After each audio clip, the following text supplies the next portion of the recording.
Welcome. Hello. Kelly and I are here today with you to go through the book talk for the Alveary curriculum for grades 10 and 11. We are very excited to walk through some of our favorite books and just present them to you as we look forward to the 2023 and 24 school year. So we're going to start off today with architecture. And we have a new book, which we're very excited about. It's called What Adults Don't Know About Architecture. But lest you think that that's some sort of slam on adults, it's not. It really is about what we all don't know about architecture.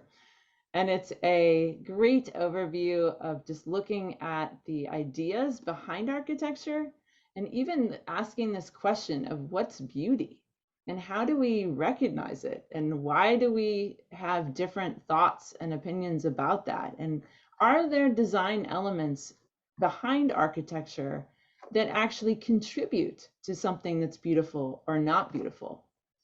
So that's where your students will be looking at or using this book to kind of think through these ideas and then apply them not only to buildings that they may see around them, but buildings also that are from this time period. So we have used this book before, and we will continue now in using just this last section of it as it goes through the more 20th century buildings. But we'll be taking those ideas from the first book and now thinking about these buildings in light of what are the design principles behind that and behind the different buildings that help us think about them in terms of, you know, what is lovely, what's beautiful, what gives us comfort and rest even as we think about architecture. So we're excited about those. And then looking at art, we always, for the high school years, we always try to find some sort of book that gives some background or maybe some interesting expansion about the artist's life. So we do different things, different years, different rotations. But one of the books for this year is called Harlem Stomp. And it is going to give the background for Jacob Lawrence, who is our artist for the second term.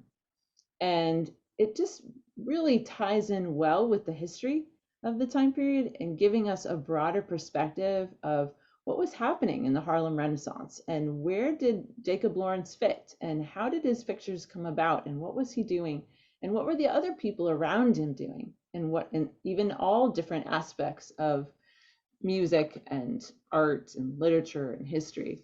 So it's not a specific book just to him or art, but it gives us sort of the setting for that. And so we're excited to see how that dovetails with the other history and literature readings and the other plays and music and everything else that's going on in the term. So as we go into Bible, we're going to be talking about the different books that you're using, and we use them for different rotations as well, right? So we continue to use the same resources as we go along for what we're studying. So high school uses the Cultural Background Study Bible.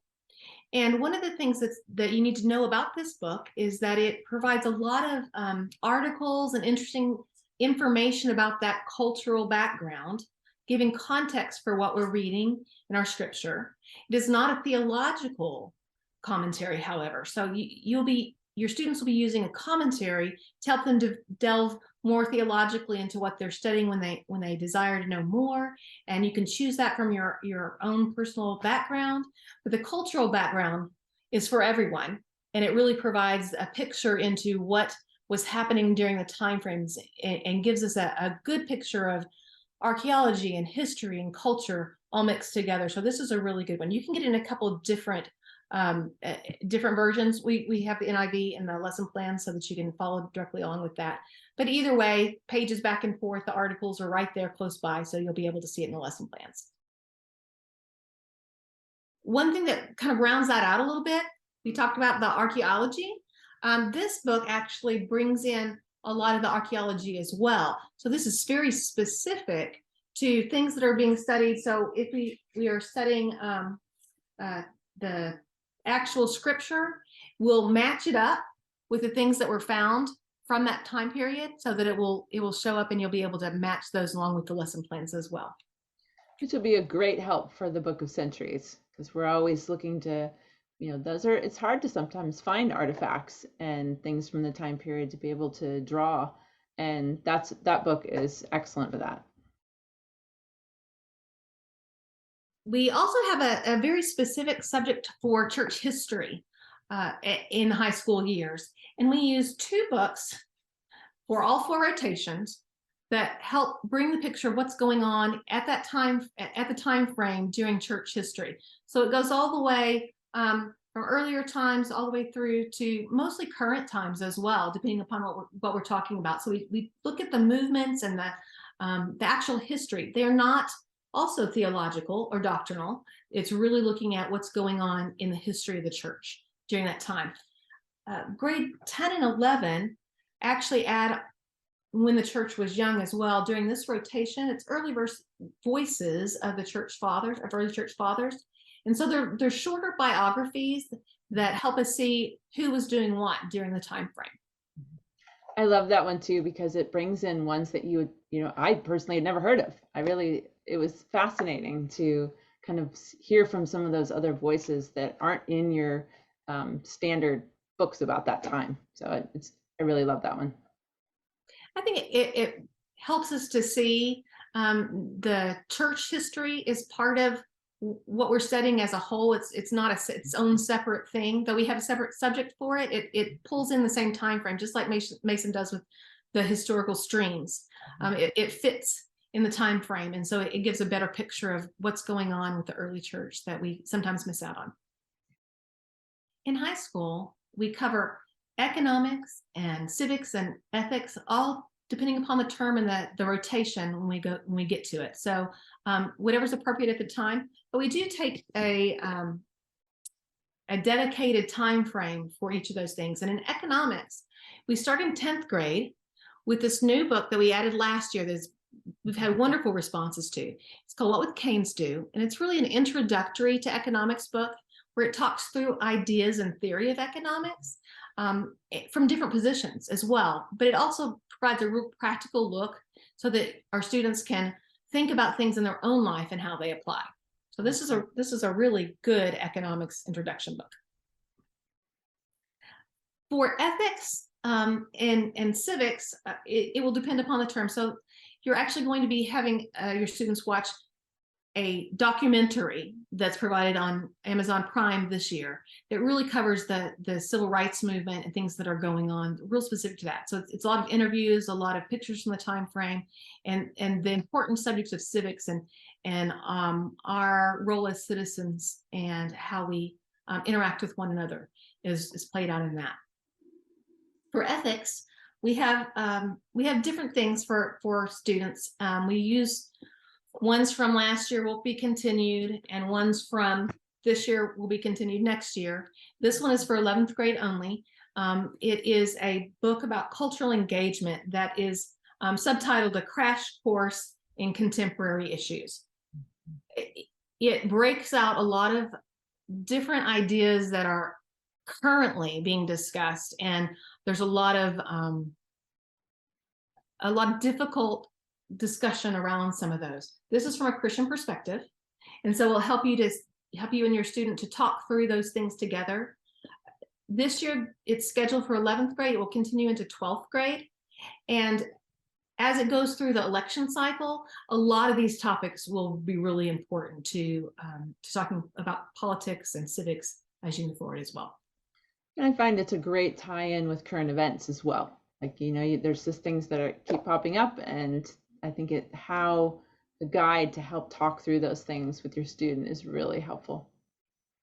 One of the books that we're going to be, it has an updated cover, but the idea here is that it's going to be addressing roots and stems and ideas behind the words.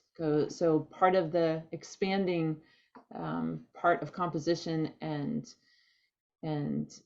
what learning about all of the English language that happens throughout these upper years is just being able to see where our words have come from.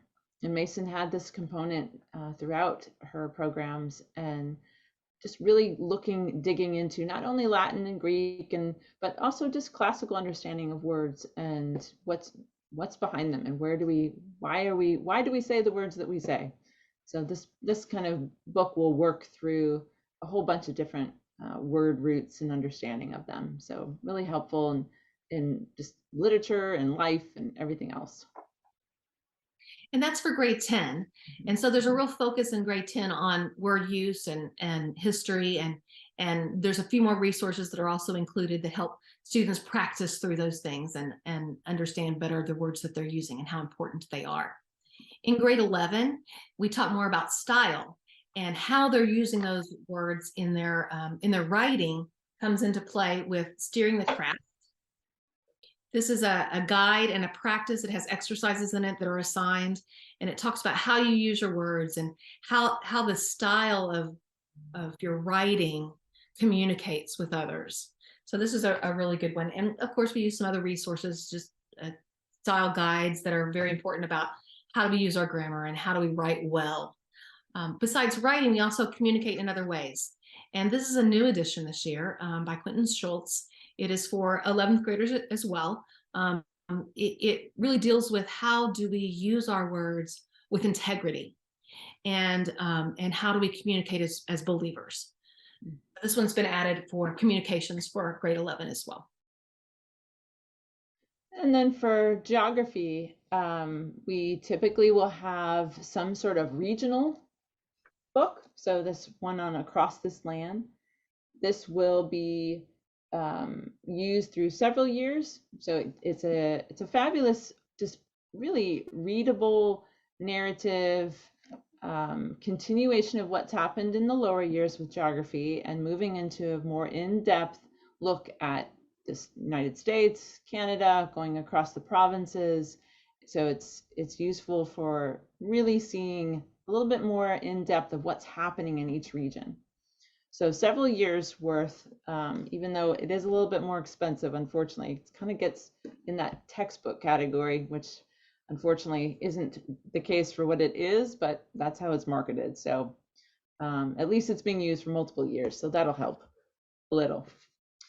But then there's also several books that are used in the more of the historical geography category.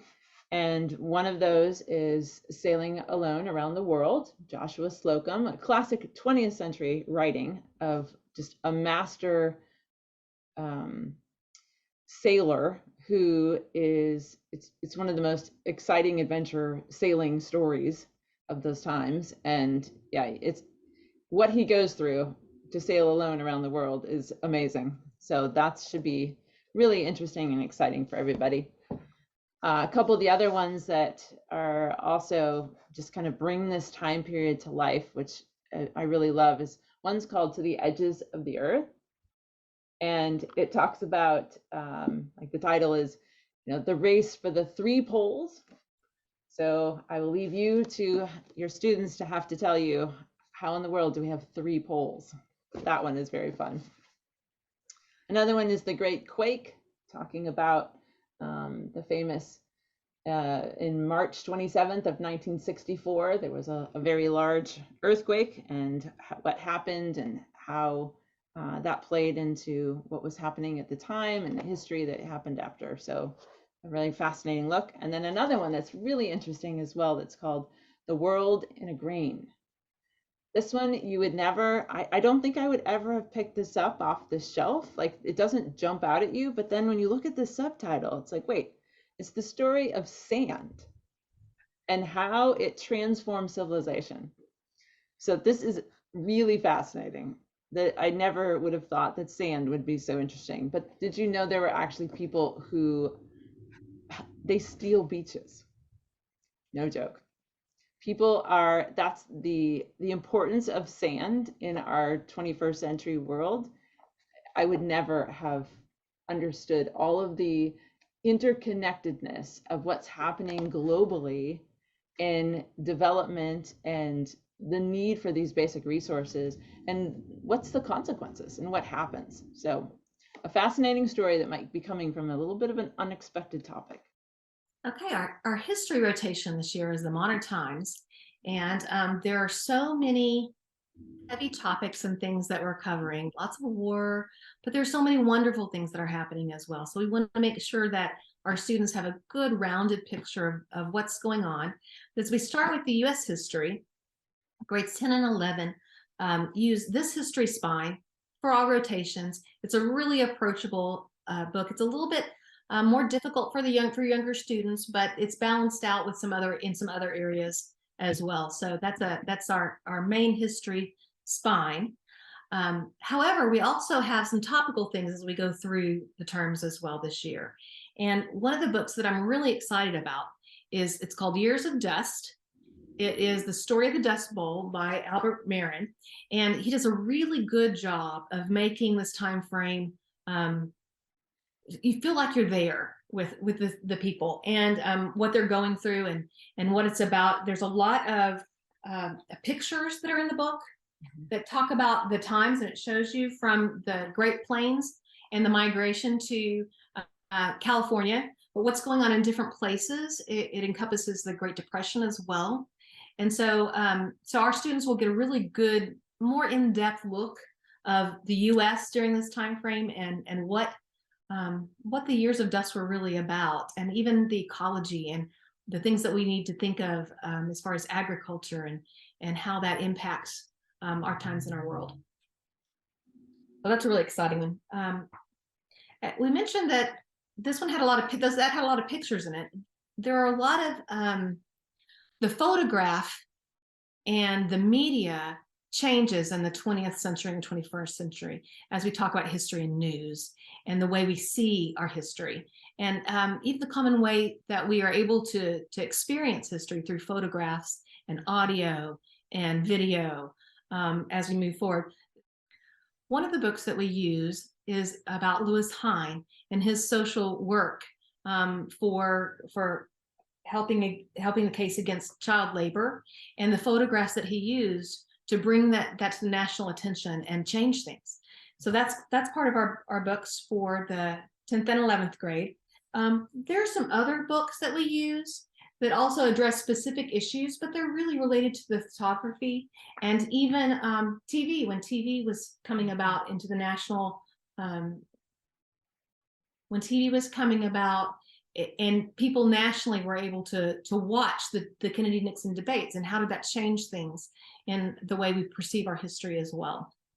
So that piece is part of what we will be studying a lot of. In the same way, there's a book. Okay, so this is a DVD of The Bridge of Spies. You can stream this. Okay, this is me and my age owning the DVD, but you can stream it. It is a really good story based on a true story about the Cold War era and the concerns and the fears of communism and how that's dealt with in American life. And so this is a really good, a very good movie for us to watch as students and to kind of think through some of those really important ideas about what was going on during the time frame and the mindset of people. So the last book I want to share with you for American history is for 10th and 11th grade. This covers it's a really, really interesting book. It's called 5 Presidents, An Extraordinary Journey. And there's 5 presidents who this Secret Service agent served. And it's his time in the White House and serving these presidents. And you get a picture of all the things that are going around, the hard decisions and the hard things that come when you're talking about a president's life and what he has to deal with and just all the things that surround that. So this is a really good peek into the presidency and politics and what goes on in a bipartisan way. Okay, so for 20th century, because it's so specific with modern times, we have a different spine that we used. This is concise and short, but it's also a little bit heftier. So we use it for 10th, 11th, and 12th grade only. Not the younger years, but it does a really good job of giving us an overview of what's happening.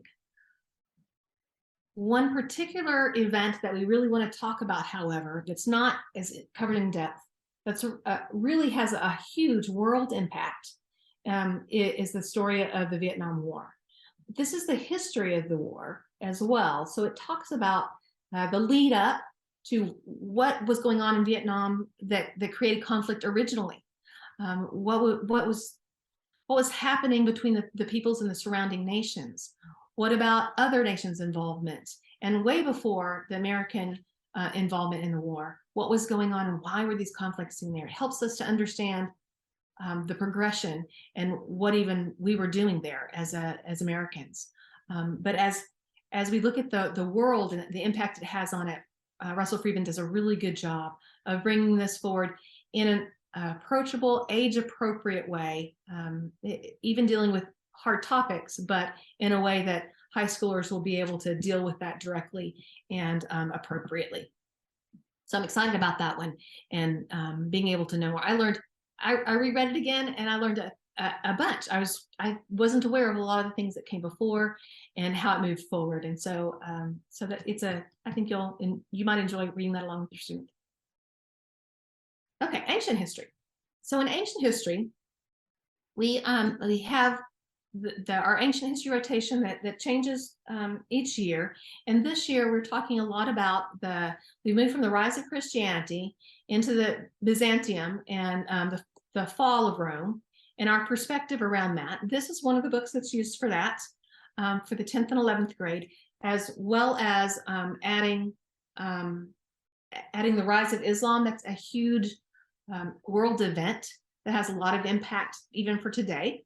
So we look through those things as we read some history, but also in some way story about these individuals and the people that take place in that time. We have a lot of art and artifacts and things that are specific to the lesson plans that aren't included in these resources, but that give you a rounded idea of how the continuum moves forward with these different areas and different nations and their art and their culture and even their literature. So that's a great coverage for our ancient history this year. So as part of our history rotations, we include source documents. We have a lot of different ones, whether they're international or national documents that students get to interact directly with. But one of the things that that we have on our list that's American is Dave McCullough's speeches. And this is the audio version. I believe we have a link for you to stream those as well. But David McCullough reads his speeches, and it is an amazing look at the passion that he has for American history and the topics that he's speaking about that are relevant for our students today. And just like poetry, right? When you can actually hear a poet read their own work, this is the same thing. In order to hear, it's just such a great opportunity to hear David McCullough giving his speech, and it just brings sort of it to life, right? You get to see the whole, his passion, like you said, and I think it helps you understand even the time that he was giving that speech, and even helps understand the meaning by listening to it as opposed to just reading it. Well, it helps us to see the culture of the time. Mm-hmm. The time that he was talking about and the time that he's giving it. Mm-hmm. And that's one of the things that we do in our history rotations. It's a little bit of a translation piece from what Mason did. Mason included what we're calling cultural history, but it's really this idea of when you're younger, you have a broad overview, and then you look at different individuals' lives and you kind of walk in their shoes and you see what life is like around them in a specific topic. As you get to the older years, you go more to the broader look again and see a lot more from an overview perspective. And you get some of those topics in there, but we don't lose the cultural perspective of an individual life or a person, an event. Those things bring us the surrounding culture, what's going on around them in their life, in their world. And so the cultural history brings that into the high school years and shows us how we do that. So we have different books for that, depending upon the term. One might be a little more American focused. I love this book. It's really funny way of looking at life in the Midwest during the Great Depression. Or a biography about activity during the Holocaust and how different people acted to help save Jewish children and bring them back together with their families, or even the Red Scarf Girl is another one that we use that talks about China and the Cultural Revolution, what happens during that time frame. And these are all from the perspectives of the individuals that are writing them or who have done biographies about them. We also cover poets from the time frame, like Robert Frost or Yeats, or T.S. Eliot, depending upon where they fall within the year. But there's two I specifically want to point out to you. One is this book called How I Discovered Poetry by Marilyn Nelson. And it is a poetic memoir seen through her eyes as a child, as she goes through the civil rights movement and even the Red Scare movement and the communism concerns and the communist concerns, and really just how she sees that as a child and growing up through that.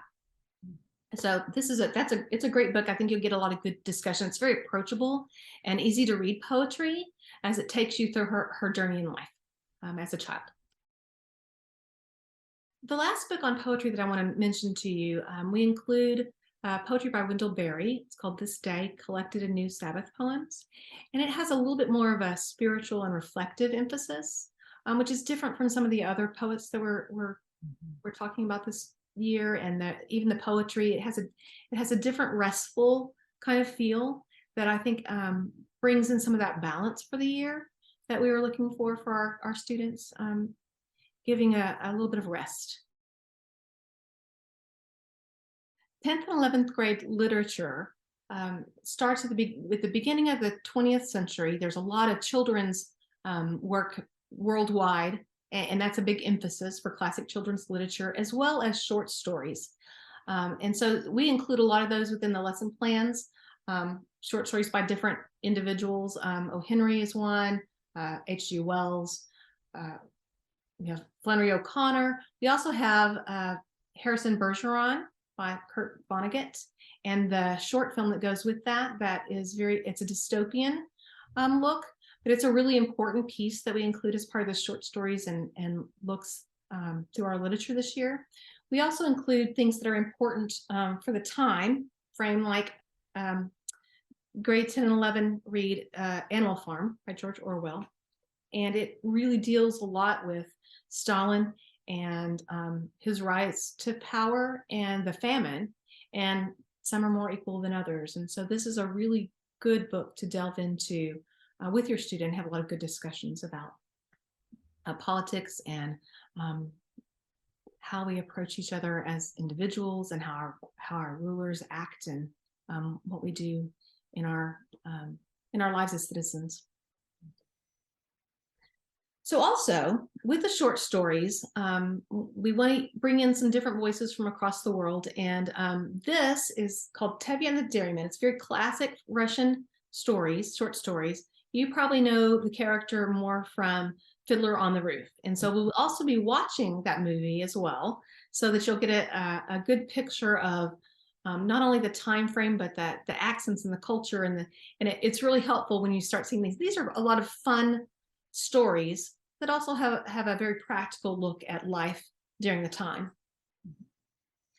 Yeah, again, that's bringing in some of those other voices, right? That we wouldn't be able to necessarily, doesn't necessarily come out in history, doesn't necessarily come out in art or music, but it can come through literature in this way. So it's the broad sort of feast that we're getting across all the different subjects are speaking these different voices into the this whole time period. And a lot of the different books that we're reading will come from different perspectives, and depending upon the grade that you're in, like 10th and 11th grade, they're reading that book, they're reading Lilies of the Field, and watching also Sidney Poitier in that movie. And it just helps you get a feel for that as well. That's one of the reasons, because of the 20th century and 21st century, we're looking at media as well.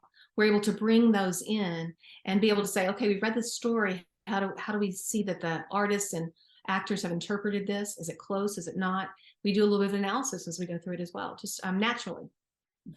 One of the other things we do include, I want to tell you about, is these are the short stories of Patrick McManus, and it's The Good Samaritan Strikes Again. It's just fun. It's just fun and wholesome kind of short stories that help lighten the mood and give a little bit of levity to some of our other short story readings. In the midst of reading more about Flannery O'Connor and some really heavy topics she talks with, this is a lightener. It helps balance out some of the dystopian work that we're also reading. So it's good to think about. It's good to play with our literature as well. So in grades 9 through 11, we include a variety of plays. We include a Shakespeare play, perhaps, but also some other plays and works from the time period by specific writers like T.S. Eliot. We include one of his plays and a classic children's play as well.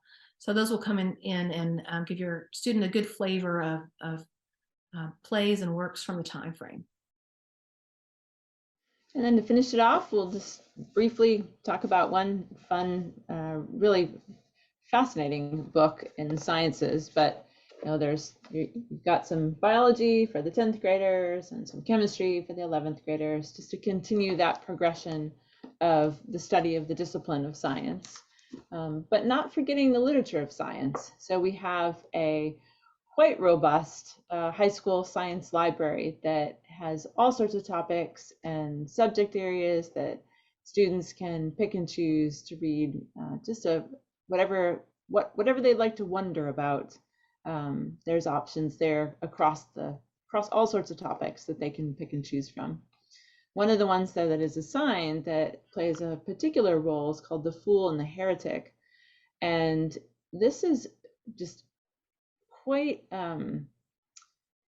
it's very hopeful because it takes two people who have very different views, both Christians, and they are able to have a conversation about the fact that their ideas they're not going to come to agreement about their ideas, but it really models so well how to have just a humble and kind conversation when we don't agree on very important things. And how does that look, and how did the two men interact, and yeah, provides a model as well as just a hopeful look when people don't see eye to eye. How can those things be handled well? So we hope you enjoyed that overview of just some of the books. There's obviously more and more topics that we didn't cover, but just to give you a feel and a flavor for what the grades 10 and 11 are like. Thank you.